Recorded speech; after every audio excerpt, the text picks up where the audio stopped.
प्रत्येक व्यक्ति अपने जीवन में कुछ लक्ष्यों को निर्धारित करता है, जिससे वह अपनी योग्यता और अपनी प्रगति की परख करता है।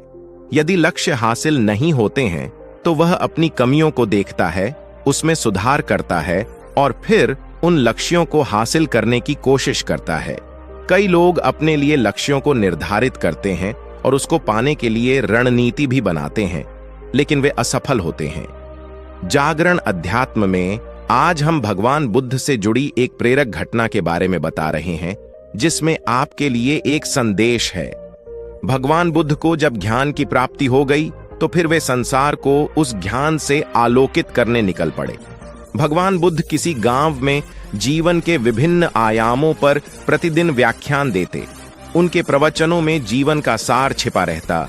उनकी बातों को लोग बहुत ही गौर से सुनते थे। एक व्यक्ति बिना नागा किए उनके व्याख्यान सुनता। काफी समय बीत जाने के बाद भी उसने अपने अंदर कोई विशेष बदलाव नहीं पाया है। इससे परेशान होकर वह एक दिन बुद्ध के पास गया और बोला कि वह लंबे समय से एक अच्छा इंसान बनने के लिए उनके प्रवचनों को सुनता रहा है, लेकिन इससे उसे कोई विशेष लाभ नहीं हुआ। वह एक अच्छा इंसान नहीं बन पाया, उसमें कोई बदलाव नहीं आया है। उसकी बातों को सुनकर बुद्ध मुस्कुराए।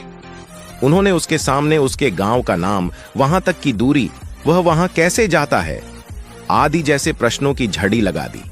जब बुद्ध ने उससे कहा कि क्या वह यहां से बैठे बैठे अपने गांव पहुंच जाएगा, तो वह झुंझला गया। उसने कहा कि ऐसा तो बिल्कुल भी संभव नहीं, उसे वहां तक पहुंचने के लिए पैदल चलकर जाना ही होगा। इस पर भगवान बुद्ध ने कहा कि अब आपको अपने प्रश्न का उत्तर मिल गया होगा।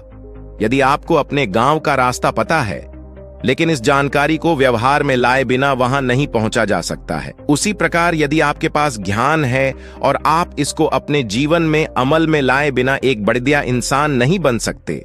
ज्ञान को अपने व्यवहार में लाना आवश्यक है। इसके लिए आपको दृढ़ निश्चय के साथ निरंतर प्रयास करना होगा।